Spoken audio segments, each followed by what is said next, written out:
This is GEPRC's Cinebot35, and this is the removable 04 Pro camera module. Just place that here, and just like that, we have GEPRC's brand new Cinebot35, a 6S powerhouse designed to carry a full action camera that is rich in features with 2 PID tunes. But before I dive into that, let me show you the maiden flight. Let's go up the hill.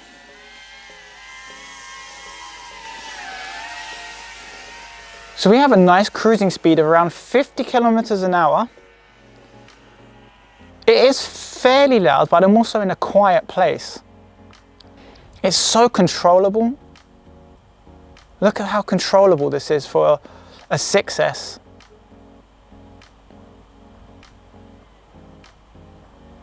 So far, loving this. This is very smooth. A lot of people are going to be very happy with this, I think.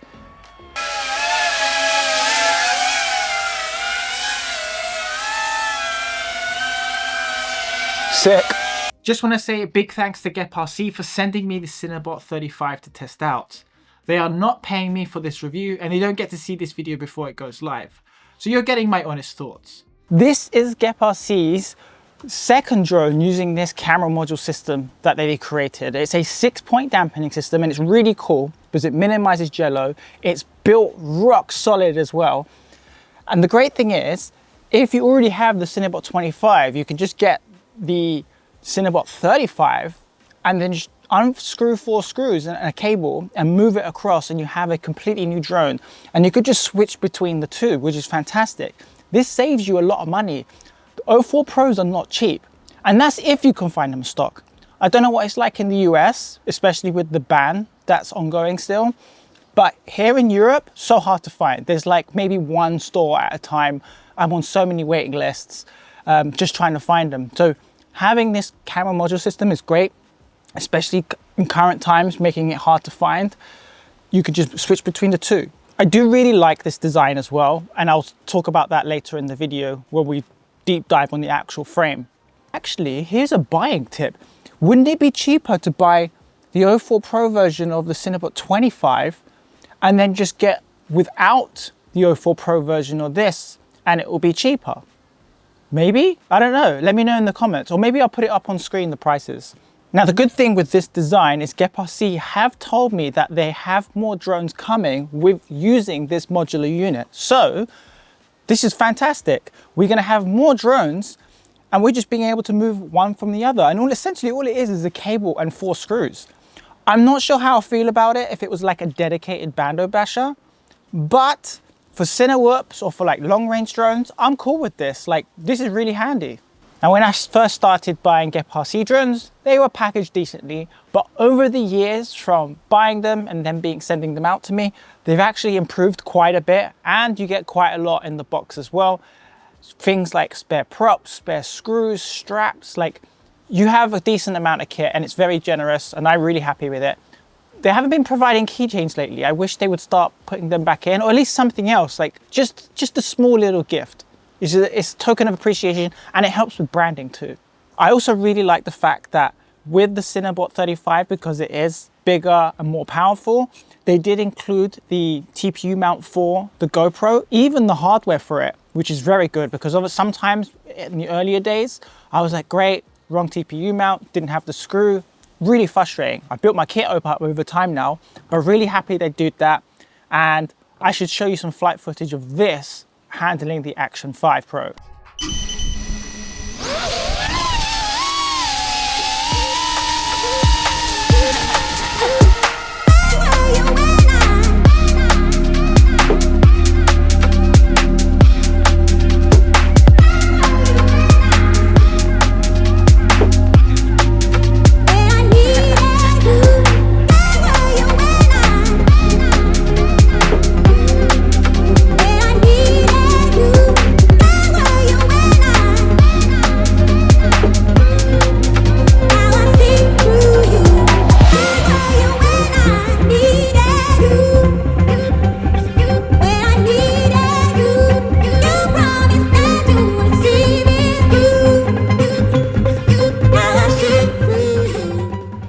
talk a little bit about the flight performance for the Cinebot 35 because it flies really good.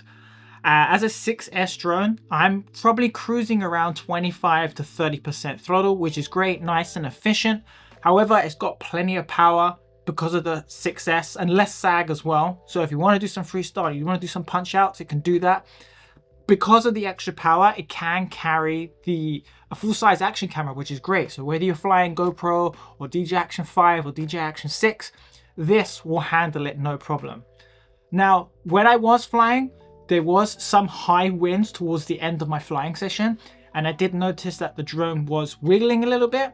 That's nothing out of the ordinary. It happens with most drones when winds and gusts pick up. So even though the goggle footage looks wobbly, the drone footage came out perfectly fine. So the FC controller is actually 60 amps continuous, which is great, plenty of headroom, and it can peak at 75 amps. So the internals of this is great, and we'll talk about that in just a moment. But I just want to continue on with the flight performance here, because the GEPRC have actually included 2 pitch tunes, and this is a first for me. Normally I just fly with a stock, but they decided with the Cinebot 35, hey, we're going to give you 2 modes, and there's an acro mode and there's a juicy mode. That's what they have labeled them. I'll show you on screen now from Betaflight. Now you can change these when you plug your drone in to Betaflight, and you can just pick which profile you want to use. However, if you don't have this out in the field like most people do, now because I have the test version of this, I think the SpeedyBee app doesn't have this flight controller yet because it's brand new. So until SpeedyBee have updated that, which you can let me know in the comments, I can't connect to Bluetooth. However, you can change it using your radio controls. So I cannot remember off the top of my head, but I think it's throttle down and pitch left is rate profile 1, and then pitching up throttle bottom right is rate profile 2. I think that's correct. I'll put it on screen to double check. So that's how you can switch between the 2 without having to plug it in, which is super great. I do think with the juicy mode, especially without an action camera, it's definitely more free flowing and more responsive compared to acro mode, which is a little bit more tamer, supposed to be for cinematic footage. They should have just called it cinematic and juicy. Why did they call it acro?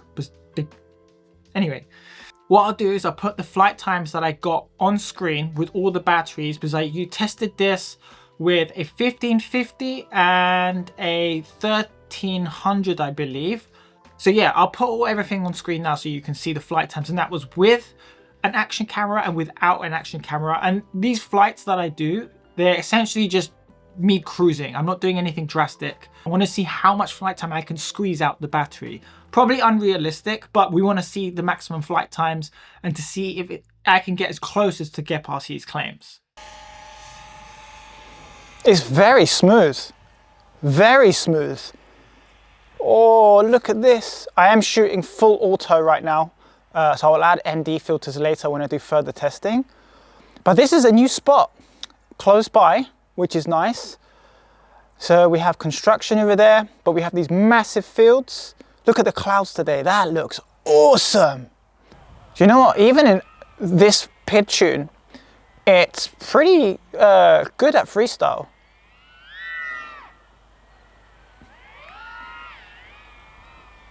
I want to see actually, how does it handle prop wash? It's very floaty, very little prop wash as well, damn. Let's try that one more time.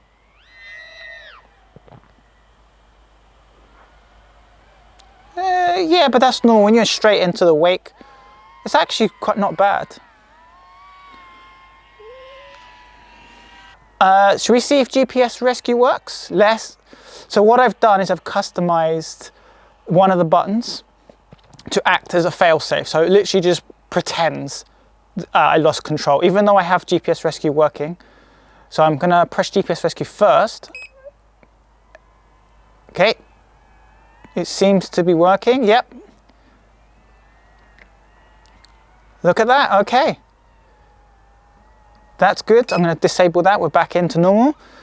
Now let's see what happens when I do a actual failsafe. Oh, whoa, whoa, I didn't like that. Let's press it again, let's go over the field. So what happens if you...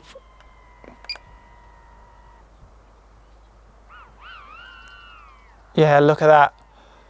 That is the difference when it's fail-safed. So GPS rescue did kick in.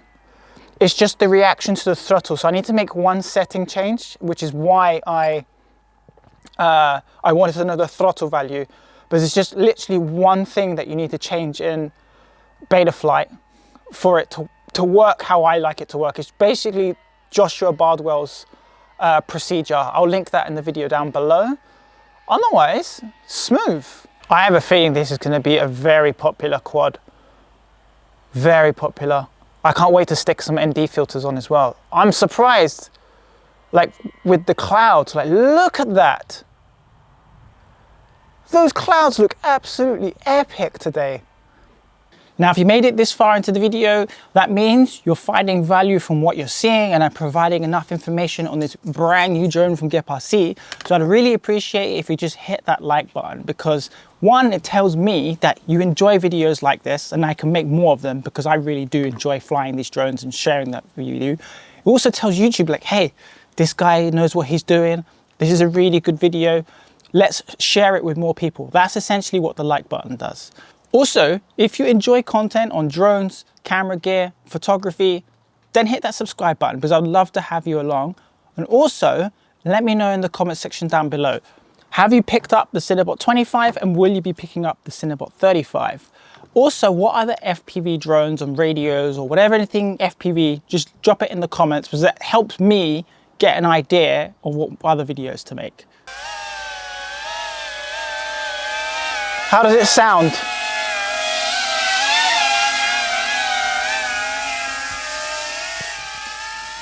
So during my testing of the Cinebot35, doing laps around the field, trying to get flight times, I did notice, obviously this drone is louder compared to other GEPRC drones that I've flown.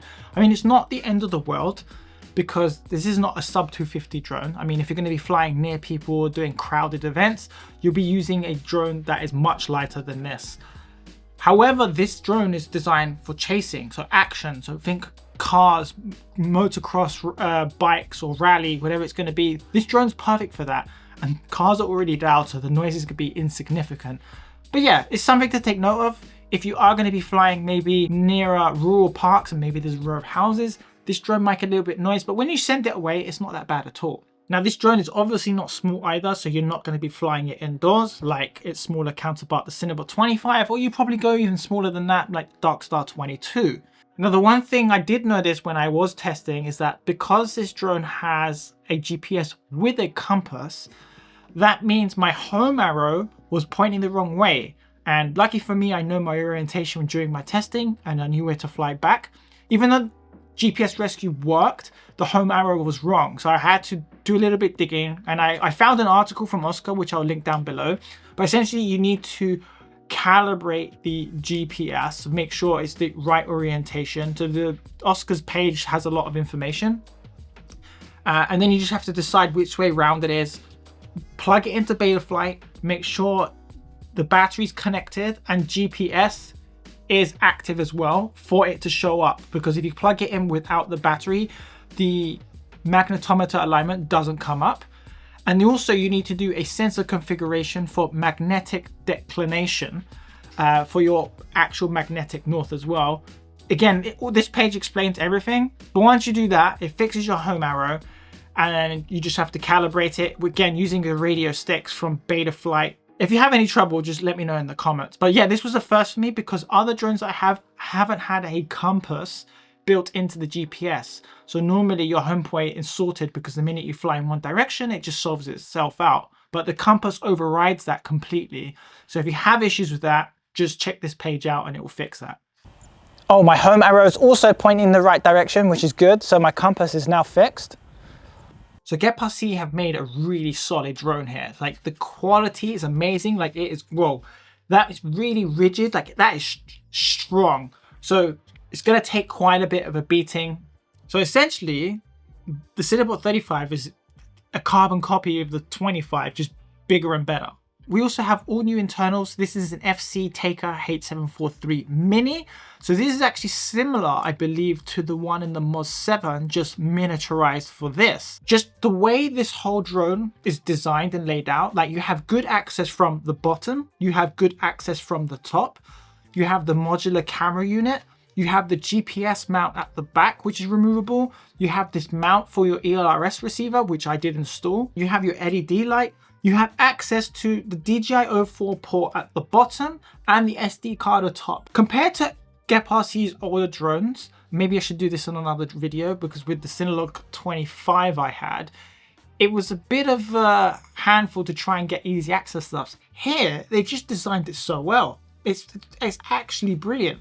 And when you do take the covers off inside, it's really easy to service. Even though this was a PNP drone, they left a soldered cable for you to install an external ELRS receiver. So you don't really need to do any soldering other than the cables to the ELRS receiver that you're going to buy. I went with Radio Master XR1, and I got that from FPV Drone Racer. I'll put all the links in that down below. Just remember, if you are going from PNP using DJI and you're using an external receiver, you need to take out the cable for your DJI 04A unit, because yeah, I know, rookie mistake, that because it overrides that.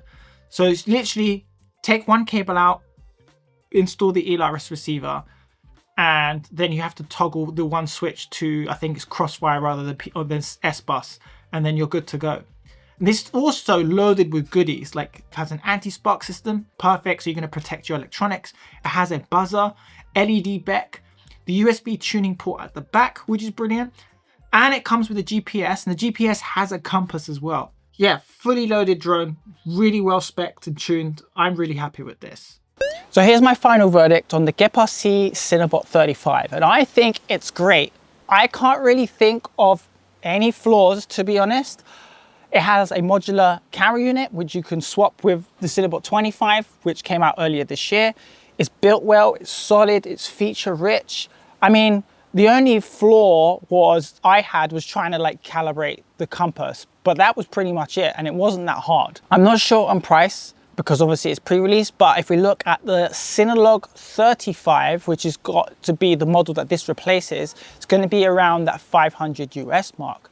So if you do decide to pick up the Cinebot 35, whether it's the 04 Pro version or without, I have left an affiliate link in the description box down below, and it's much appreciated if you purchase through this link, as it helps support the channel.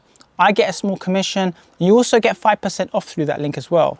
Just note that if you do pick up batteries for this drone, GEPRC can only ship 2 batteries per drone because of international restrictions. It's got nothing to do with GEPRC, it's just shipping rules. But yeah, fantastic drone. Makes a lot of sense, especially if you have the smaller one. Am I recording? We are recording. So it's kind of frustrating for me right now because Cyprus has a temporary drone ban due to the US-Iran conflict. So I can't really fly this. However, if you enjoyed this video, then YouTube recommends you watch this one next, or check out the review for the Cinebot 25 and let me know which video you prefer, whether it's this style or this one I did today.